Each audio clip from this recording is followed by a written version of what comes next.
اللہ کے رسول فرما رہے ہیں کہ علی سے محبت کرنے والا مومن ہے اور علی سے نفرت کرنے والا منافق ہے۔ آئیے میں آپ کو فن خطابت کی دنیا میں لے جاتے ہوئے اس شہسوار کو آپ سے روبرو کراؤں جو واقعتاً آل رسول ہے اور جن کا تعلق ہمارے بہت ہی قریب خان جہاں پور سے ہے۔ حضرت مولانا سید حسین احمد مدنی نور اللہ مرقدہ کے نواسے ہوتے ہیں، حضرت مولانا ارشد مدنی کے بھانجے ہوتے ہیں جو اس وقت ہمارے اسٹیج کی زینت بنے ہوئے ہیں، اور میں نے ان کے لیے آج ایک بالکل مستقل عنوان قائم کیا ہے، پکارو مرحبا سارے علی کا لال آیا ہے، ملائکہ آگے سارے علی کا لال آیا ہے، کیے خود شکر کے سجدے نمازوں نے اذانوں نے، ہنسے مسجد کے مینارے علی کا لال آیا ہے، علی و فاطمہ کے گھر حسین آیا تو چین آیا، ہوئے خوش درد کے مارے علی کا لال آیا ہے، معطر ہے فضا ساری نرالا آ گیا قاری، ہنسے قرآن کے پارے علی کا لال آیا ہے۔ وہ کوفہ ہو یا کربل ہو، وہ کوفہ ہو یا کربل ہو، ہمیشہ حق ہی جیتا ہے۔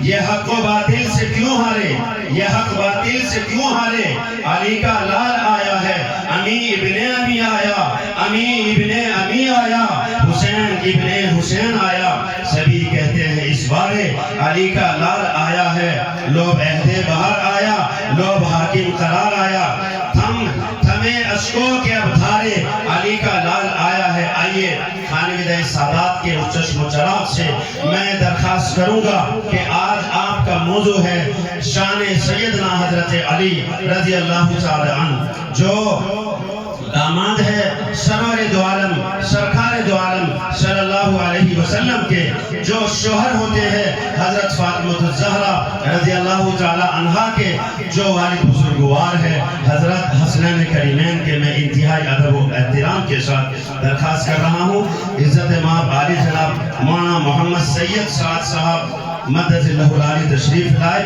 اور ہم تمام ہی تشنگان علوم اور پوری بستی کو مجلہ مصفہ منور فرمائے۔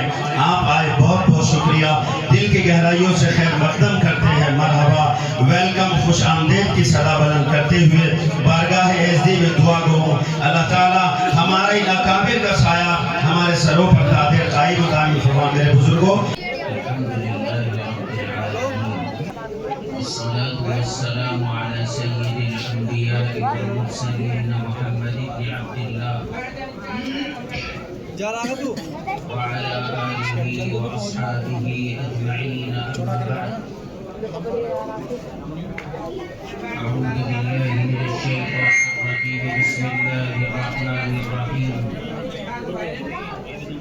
والسابقون الأولون من المهاجرين والأنصار والذين اتبعوهم بإحسان رضي الله عنهم ورضوا عنه، صدق الله مولانا العلي العظيم۔ حضرات علماء کرام، میرے معزز بزرگوں، بھائیوں اور دوستوں، سب سے پہلے تو میں مولانا مہتاب صاحب اور تمام حضرات کا ممنون ہوں کہ آپ حضرات نے اس جلسے کے اندر شرکت فرما کر اس جمع غفیر کے ساتھ اس کی رونق بڑھائی اور علماء کرام کا جس طریقے سے استقبال کیا ہے وہ یقیناً قابل قدر ہے۔ حضرت مولانا مہتاب صاحب نے میرے لیے عنوان بھی متعین کر دیا۔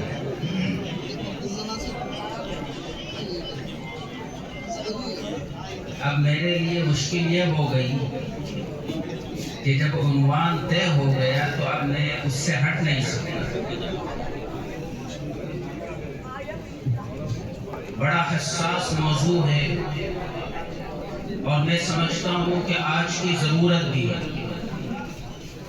عظمت صحابہ رضوان اللہ علیہم اجمعین کے اوپر جگہ جگہ پروگرام ہوتے رہتے ہیں، اور میں نے اس کو محسوس کیا ہے کہ جہاں بھی عظمت صحابہ رضوان اللہ علیہم اجمعین کے اوپر پروگرام ہوتے ہیں، وہاں پر بہت سی شخصیات کے اوپر مفصل گفتگو ہوتی ہے، لیکن میں کہتا ہوں کہ مظلوم شخصیات یہی ہیں۔ ایسا محسوس ہوتا ہے کہ دنیا کے سب سے مظلوم لوگ یہی ہیں۔ ان کا نام لینا ہماری مجبوری ہے، کیونکہ اکابرین امت نے اس پر اتفاق کیا، خلیفہ رابع ان کو طے کیا ہے، پوری امت نے اس پر اتفاق کیا ہے، اور ہماری مجبوری یہ ہے کہ کسی جمعے کا کوئی خطبہ ہمارا ان کے نام کے بغیر پورا نہیں ہو سکتا، یہ ہماری مجبوری ہے۔ لیکن اگر اس مجبوری کو ہٹا دیا جائے تو ایسا محسوس ہوتا ہے کہ ہم نے ان شخصیات کو کسی اور کے پلے میں ڈال دیا۔ ہمارا تو حضرت علی ابن ابی طالب رضی اللہ عنہ سے جیسے کوئی رشتہ ہی نہیں ہے، کوئی واسطہ ہی نہیں ہے، ان کی محبت ہمارے دلوں میں نہیں ہے، ان کے بیٹوں کے نام ہم اپنی اولادوں کے رکھنے کے لیے تیار نہیں، ان کے نام پر ہم اپنی اولادوں کا نام رکھنے کو تیار نہیں۔ ہم یہ سمجھتے ہیں کہ اگر ہم نے یہ نام اپنے گھروں کے اندر شامل کیے تو ہمارے اوپر غیر کا لیبل لگ جائے۔ یہ حقیقت ہے، ہم نے اس پر غور کیا۔ میں یہ دیکھتا ہوں مدارس کے نام، مساجد کے نام، اہل سنت والجماعت کے ہاں تمام صحابہ کے ناموں پر ملیں گے، اگر نہیں ملیں گے تو انہی تین کے نام کے نہیں ملیں گے۔ یہ وہ سچائی ہے جو کڑوی ہے، جو حقیقت ہے، اور آپ اپنی نسل کے دلوں کو ٹٹول کر دیکھیے، بلکہ اہل سنت والجماعت کہلانے والے لوگوں کی اکثریت کو دیکھیے، ایسا محسوس ہوتا ہے کہ ان کے دلوں کے اندر ان کی محبت باقی نہیں رہتی۔ یہ افسوس کا مقام ہے اور سوچنے کی بات ہے۔ نبی تو کچھ اور کہتے ہیں، نبی کا فرمان تو صاف ہے اور آپ کی کتابوں سے ہے، ان راویوں سے ہے جن پر پوری امت اعتماد کرتی ہے۔ مسلم شریف پر آپ کا اعتماد ہے یا نہیں؟ اور خود بحیثیت راوی حضرت علی رضی اللہ عنہ کا مقام کیا ہے سب جانتے ہیں، لہذا امام مسلم اپنی کتاب کے اندر روایت بیان کرتے ہیں، اور راوی خود حضرت علی ابن ابی طالب ہیں۔ روایت کیا ہے؟ عن علی ابن ابی طالب رضی اللہ عنہ قال رسول اللہ صلی اللہ علیہ وسلم لا يحب عليا الا مؤمنا ولا يبغضه الا منافقا۔ صاف ہے، اللہ کے رسول فرما رہے ہیں کہ علی سے محبت کرنے والا مومن ہے اور علی سے نفرت کرنے والا منافق ہے۔ یہ اللہ کے رسول کہہ رہے ہیں، نبی کریم علیہ السلام بیان کر رہے ہیں، اور اس کو لکھ رہے ہیں امام مسلم اپنی کتاب کے اندر۔ نبی کریم علیہ السلام سے آنے والی روایتیں حضرت علی کے سلسلے میں کیا ہیں؟ حضرت علی ابن ابی طالب رضی اللہ عنہ کی پرورش کیسے ہوئی ہے اور ان کے والدین کے احسانات اللہ کے رسول کے اوپر کیا ہیں، نہ تو ہم نے ان کو سمجھا ہے نہ سمجھنا چاہتے۔ اللہ کے رسول کا حضرت علی رضی اللہ عنہ سے کیا تعلق ہے، اللہ کے رسول ان سے کیا محبت کرتے ہیں، اللہ کے رسول نے اس محبت کا اظہار کیسے کیا ہے، ہمیں ان سب چیزوں سے کوئی واسطہ مطلب نہیں۔ اس لیے کہ ہم تو یہ سمجھتے ہیں کہ علی تو کسی اور کے ہیں، ہمارے نہیں، حسن اور حسین تو کسی اور کے ہیں، ہمارے نہیں، جبکہ سچائی یہ ہے کہ ان کے بغیر آپ کا ایمان مکمل نہیں ہو، ان کے بغیر آپ اللہ کے رسول کے جھنڈے تلے قیامت میں جمع نہیں ہو سکیں گے۔ یہ علی کا مقام ہے۔ علی ابن ابی طالب رضی اللہ عنہ وہ شخصیت ہے جس کی پرورش اللہ کے رسول نے خود کی، بچپن سے اللہ کے رسول نے ان کو پالا ہے۔ اس سلسلے میں ایک حدیث حضرت ابو الدرداء رضی اللہ عنہ کی، بخاری کی روایت، عن ابی الدرداء رضی اللہ عنہ قال قال رسول اللہ صلی اللہ علیہ وسلم لعلی رضی اللہ عنہ انت منی وانا منک۔ اللہ کے رسول علیہ السلام ارشاد فرماتے ہیں علی تو مجھ سے ہے اور میں تجھ سے ہوں۔ یہ کون کہہ رہا ہے؟ یہ اس کائنات کا سردار کہہ رہا ہے، ائمہ تمام ائمہ کا امام کہہ رہا ہے، بلکہ انبیاء کا امام کہہ رہا ہے کہ علی تو مجھ سے ہے اور میں تجھ سے ہوں۔ جس سے ہونے کا اعلان اللہ کے رسول کرتے ہو وہ کتنا عظیم و شان شخص ہوگا، اس کا اندازہ نہیں کیا جا سکتا۔ اور میں حیران ہوتا ہوں اپنے اکابر کو نہیں دیکھا، اس امت کے بڑوں کو نہیں دیکھا، بلکہ مجھے اس بات سے مزید پوری خلفاء اربع کہا گیا۔ حضرات علماء یہاں موجود ہیں، خلفاء اربع ہمیشہ سے سمجھنے والا کتنے خلیفہ ہوئے؟ چار۔ پہلے حضرت ابوبکر صدیق رضی اللہ عنہ، دوسرے حضرت عمر فاروق رضی اللہ عنہ، تیسرے حضرت عثمان غنی رضی اللہ عنہ، اور چوتھے حضرت علی ابن ابی طالب رضی اللہ عنہ۔ چار ہیں، چار میں حضرت علی موجود ہیں یا نہیں ہیں، لیکن آپ دوسروں کی دشمنی میں حضرت علی کے ساتھ ناانصافی کرتے ہیں۔ تمہاری دشمنی ان سے ہوگی، حضرت علی سے تو دشمنی تمہاری نہیں ہے یا ہے؟ اگر کوئی ان کا غلط استعمال کرے گا تو کیا آپ ان سے اپنا پردہ جھاڑ دیں گے؟ یا ان کی دشمنی میں آپ کسی اور کو ان کے مقابلے پر لا کر کھڑا کر دیں گے؟ اگر آپ نے اس قسم کے جذبات کا اظہار کیا تو یاد رکھیے کہ قیامت کے دن اللہ کے رسول آپ سے پردہ جھاڑ دیں گے، اس لیے کہ اللہ کے رسول کو ان سے محبت کا اعلان کر رہے ہیں، بلکہ یہ اعلان کیا کہ ان سے نفرت کرنے والا منافق ہے، ان سے نفرت کرنے والا مسلمان نہیں ہو سکتا۔ اور آپ کو معلوم ہے، شاید نہیں معلوم، حساس موضوع میں نے ابتدا میں کہا تھا، بڑا حساس موضوع مجھ کو دیا گیا، بڑی احتیاط کے ساتھ چند باتیں آپ کے گوش گزار کرنا چاہتا ہوں، خدا کا مقصد سمجھیے۔ حضرت امیر معاویہ رضی اللہ عنہ ہم سب کے سروں کے تاج، اور اس کی وجہ صحابی رسول ہے، کاتب وحی، لیکن ان کے بعد کے جو لوگ ہیں وہ کیا ہیں آپ بتائیے؟ حضرت امام ابو حنیفہ علیہ الرحمہ کو بڑا مانتے ہیں یا نہیں مانتے؟ مانتے ہیں؟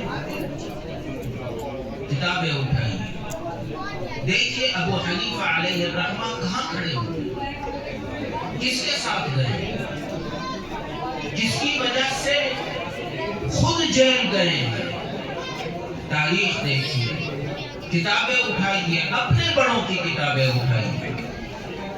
حضرت امام ابو حنیفہ علیہ الرحمہ اس دور کے اندر حضرت زید شہید علیہ الرحمہ کا تعاون 10,000 دینار سے کرتے ہیں، 10,000 دینار سے کرتے ہیں، اپنی جیب خاص سے ان کے پاس بھیجتے ہیں، ان کو اپنے گھر کے اندر پناہ دیتے ہیں، ان کو چھپاتے ہیں، ان کی تائید کرتے ہیں، اور جب وہ شہید ہو جاتے ہیں تو حضرت امام ابو حنیفہ علیہ الرحمہ افسوس کا اظہار کرتے ہیں اور کوفے والوں کو لعن طعن کرتے ہیں کہ تم نے حضرت زید علیہ الرحمہ کو شہید کیسے ہونے دیا،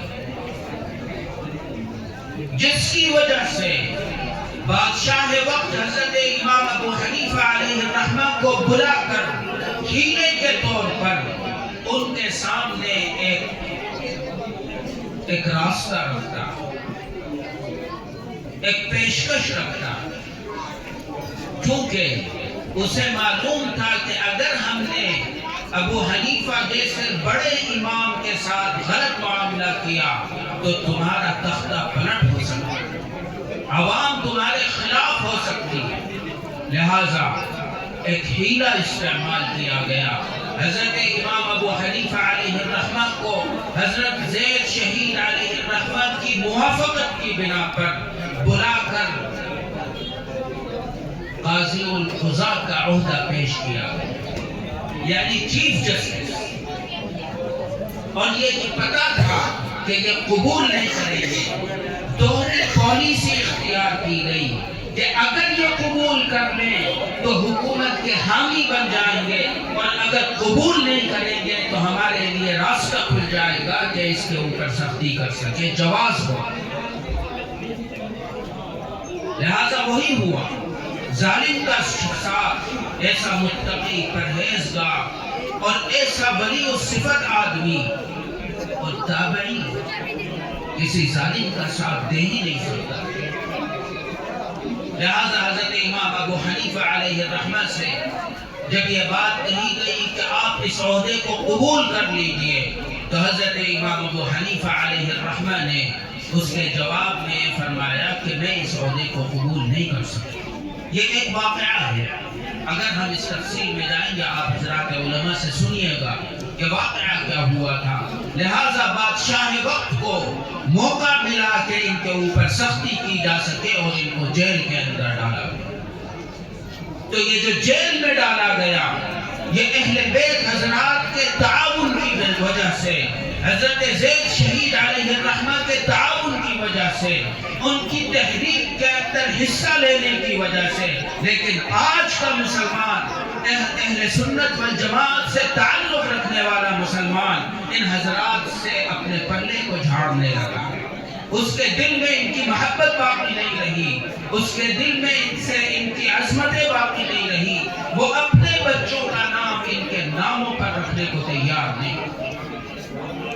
یہ افسوس کا مقام ہے۔ حضرت علی ابن ابی طالب رضی اللہ عنہ کون ہیں؟ کیا آپ جانتے ہیں؟ جب میں احادیث سنانی شروع کروں، کتنی احادیث میں آپ کو سنوں، کہیں اللہ کے رسول سعید الخدری رضی اللہ عنہ قال رسول اللہ صلی اللہ علیہ وسلم، یہ روایت جو ہے مسند احمد کی،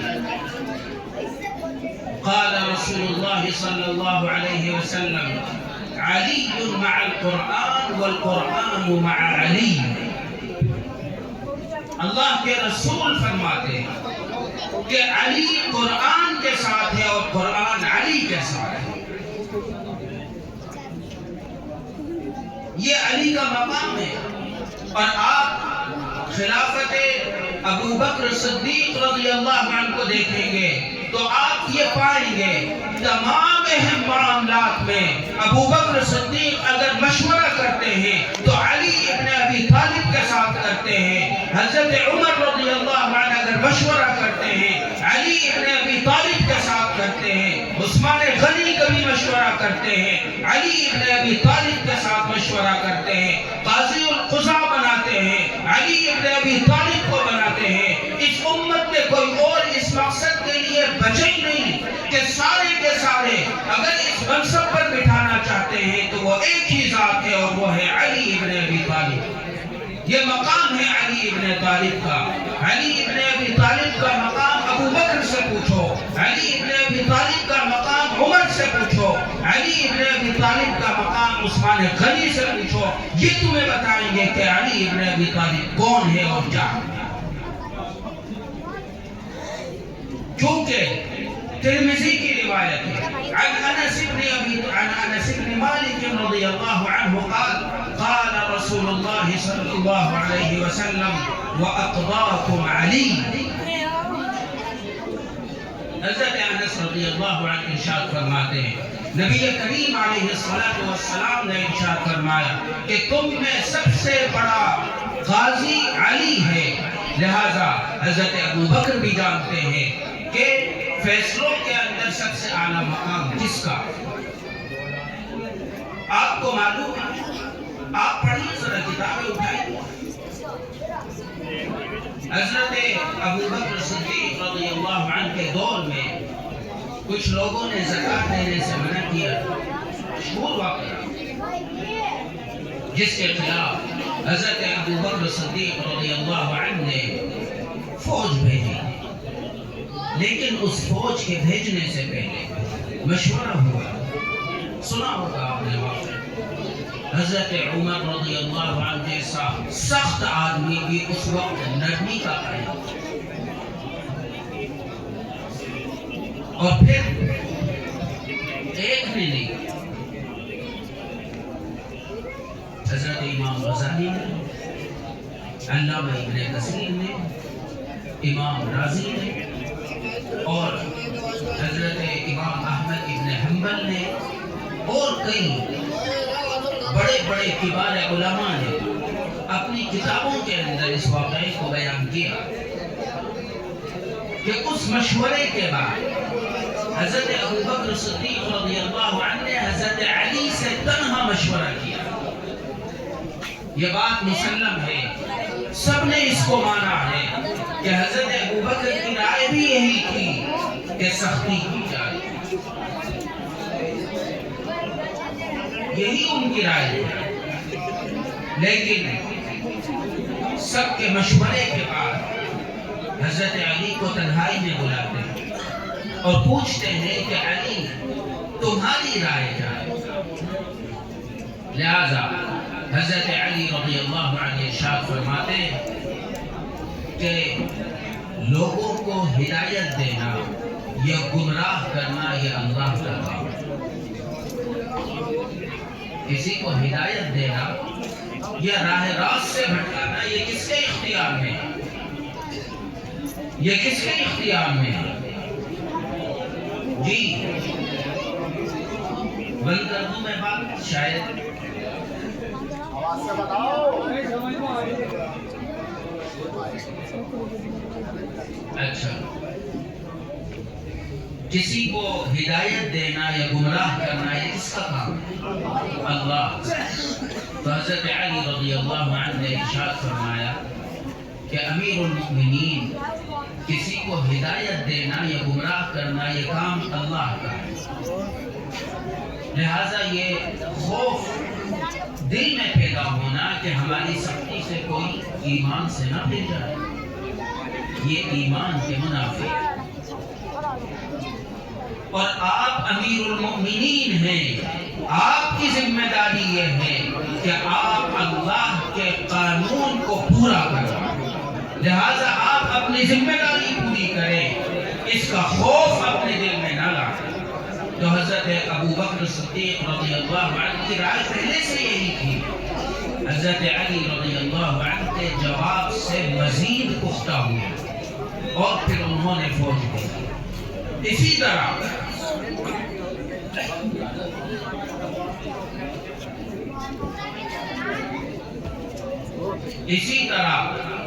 حضرت عمر فاروق رضی اللہ عنہ کے دور میں ایک بڑا واقعہ پیش آیا۔ شام کے اندر فوج لڑ رہی تھی اور فوج نے جب یروشلم کا احاطہ کیا، یروشلم کو جانتے ہیں ہم لوگ فلسطین کے ہیں، جبکہ فلسطین ایک خطہ ہے، وہ شہر یروشلم ہے۔ یروشلم کا جب محاصرہ کیا اور فوج وہاں پڑی رہی تو اس شہر کو فتح کرنے کا کوئی راستہ سمجھ میں نہیں آیا۔ آخر کا وہ لمبا واقعہ ہے۔ حضرت عبید اللہ ابن جراح رضی اللہ عنہ جو اس فوج کے سردار تھے، یہ جنرل تھے، انہوں نے امیر المؤمنین حضرت عمر فاروق رضی اللہ عنہ کے پاس ایک خط بھیجا اور اس میں کہا کہ امیر المؤمنین آپ کو آنا پڑے گا۔ لہذا حضرت عمر رضی اللہ عنہ نے اس خط کو دیکھنے کے بعد مجلس مشاورت بلائی، مشورہ ہوا تو وہاں 3 قسم کی باتیں ہیں۔ دارالخلافہ کو کیسے چھوڑا جائے بغیر خلیفہ کے، راجدھانی کو خلیفہ کے بغیر کیسے خالی چھوڑ دیں۔ دوسرا مسئلہ یہ پیش آیا کہ خلیفہ کی راستے میں حفاظت کا بندوبست کیسے ہو۔ آپ کے یہاں ایک چھوٹا سا منسٹر نکلتا ہے تو پولیس کی 2-4 گاڑیاں آگے ہوتی ہیں، 2-4 گاڑیاں پیچھے ہوتی ہیں، حفاظت کا مسئلہ ہوتا ہے۔ تو مسلمانوں کا امیر، پوری امت اسلامیہ کا امیر، اس کی حفاظت کا مسئلہ ہے۔ تو حضرت عمر رضی اللہ عنہ جانا چاہتے تھے لیکن یہ تمام خدشات پیش آئے تو انہوں نے پھر خصوصی مشورے کے لیے حضرت علی کو بلایا۔ تو حضرت علی نے ان سے کہا کہ امیر المؤمنین مجھے یہ بتائیے کہ کیا آپ کا تقدیر پر ایمان نہیں ہے؟ انہوں نے کہا کہ ہاں ایمان ہے۔ تو کہنے لگے پھر آپ کو اپنے تحفظ کا مسئلہ نہیں سوچنا چاہیے، اس لیے کہ موت اگر آ جائے گی تو اسے کوئی ٹال نہیں سکتا اور نہیں آئے گی تو کوئی ٹال نہیں سکتا۔ اور آپ کی ذمہ داری یہ ہے بحیثیت امیر کہ آپ اسلام کی سربلندی کے لیے جو بھی کرنا پڑے اس کو پورا کریں۔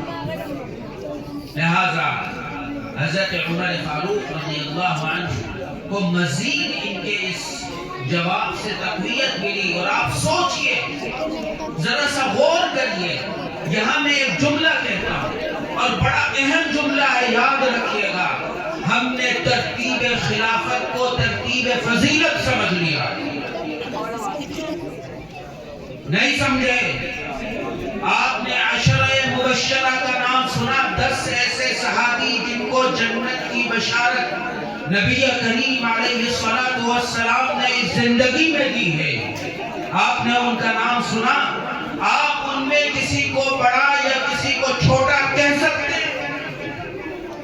یہ سب ایک جماعت ہے، یہ ایک صف میں کھڑے ہونے والے لوگ ہیں، ان میں کوئی بڑا نہیں کوئی چھوٹا نہیں۔ ہاں، ذمہ داری کے اعتبار سے، ذمہ داری دیے جانے کی ترتیب کے اعتبار سے آپ یہ کہہ سکتے ہیں کہ یہ بڑا ہے اور یہ چھوٹا۔ زمانے کے اعتبار سے کہ خلافت کی ذمہ داری پہلے حضرت ابو بکر رضی اللہ عنہ کو ملی، پھر حضرت عمر کو ملی، پھر حضرت عثمان کو ملی، پھر حضرت علی کو ملی۔ یہ ترتیب خلافت ہے، ترتیب فضیلت نہیں ہے۔ حضرت امام احمد نے اپنی کتاب میں اس کی تردید کی، امام نووی نے اس کی تردید کی، اور سینکڑوں امام راضی وغیرہ نے اس بات کی تردید کی ہے اور یہ کہا ہے کہ یہ ترتیب خلافت تو ہے، ترتیب فضیلت نہیں ہے۔ یہ سب ایک جماعت کے لوگ، آپ کسی کی تنقیص نہیں کر سکتے۔ آپ کو یہ حق نہیں دیا گیا کہ کسی کی تنقیص کریں اور کسی کی تعظیم کریں۔ یہ سب ایک صف میں کھڑے ہونے والے لوگ ہیں۔ لہذا غور فرمائیے، تیسرا خلیفہ ہمارے ہاں کون ہے؟ ترتیب کے اعتبار سے حضرت عثمان غنی رضی اللہ عنہ ہے یا نہیں ہے؟ لیکن حضرت عمر رضی اللہ عنہ مدینہ چھوڑ کر یروشلم کا سفر کر رہے ہیں۔ غور کیجئے، مدینے سے نکل رہے، یروشلم جا رہے ہیں۔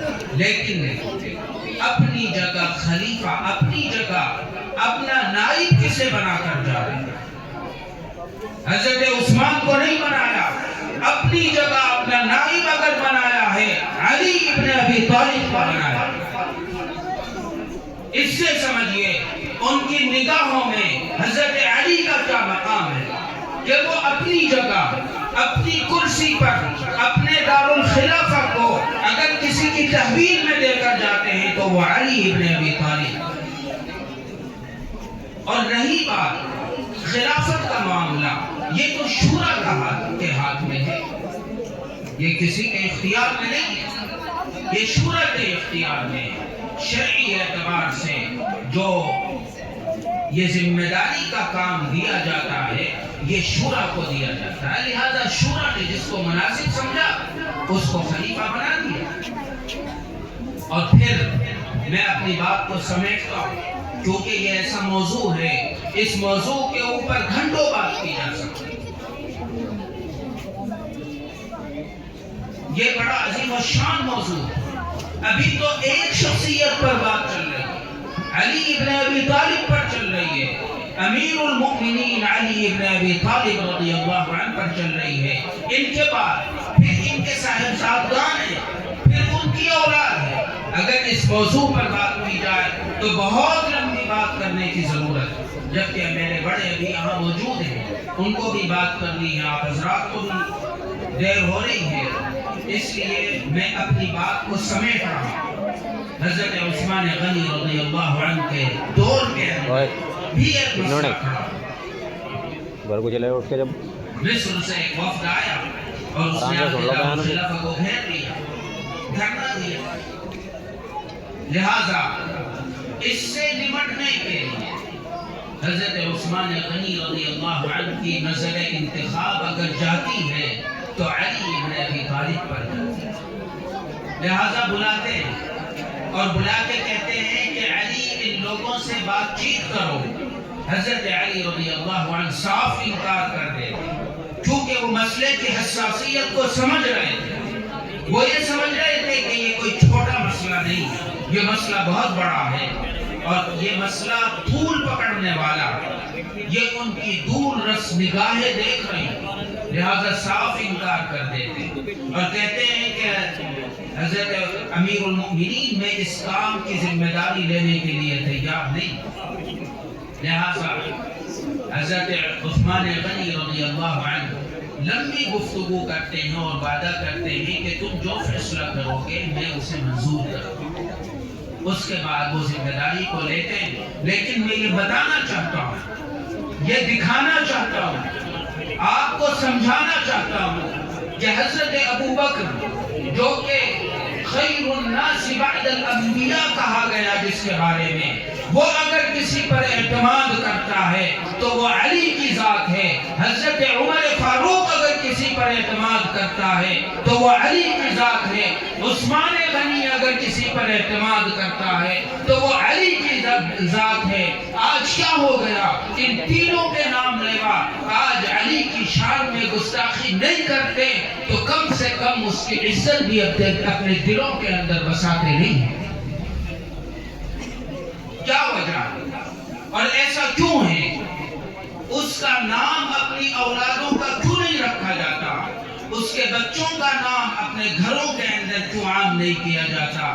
اس لیے کہ آپ کو ڈر یہ ہے کہ اگر ہم نے ان کا نام استعمال کیا، اپنی مسجدوں کا نام رکھا، اپنے مدرسوں کا نام رکھا اور اسی طریقے سے اپنے بچوں کا نام رکھا تو ہمارے اوپر لیبل لگ جائے گا۔ یہ خوف نہیں ہے یا نہیں ہے؟ آپ کے ہاں، آپ کی اس بستی کے اندر کتنے لوگ ہیں جنہوں نے ان حضرات کے ناموں پر اپنے بچوں کے نام رکھے؟ ذرا ہاتھ اٹھائیے۔ ماشاءاللہ ماشاءاللہ، لیکن بہت کم، مشکل سے 10، اتنے بڑے مجمع مشکل سے 8-10۔ ایسا کیوں ہے؟ کیا یہ غور کرنے کی بات نہیں؟ جن کے نام کے بغیر آپ کے جمعے کا خطبہ نہ ہوتا، جن کے اوپر آپ ہر درود میں سلام نہ بھیجتے ہوں، ان کے سلسلے میں اتنی غفلت کیوں؟ لہذا میں پھر کبھی موقع ہوا تو اس موضوع پر انشاءاللہ تفصیلی بات کریں گے۔ ابھی اکابر کا وقت بھی ضروری ہے، آپ ان کی نصائح آپ کے سامنے آنی ضروری ہے، اس لیے میں آپ سے رخصت لیتا ہوں اس امید کے ساتھ کہ آپ حضرات اس اہم مسئلے کے اوپر بھی غور فرمائیں گے اور ان حضرات سے محبت کا اظہار فرمائیں گے۔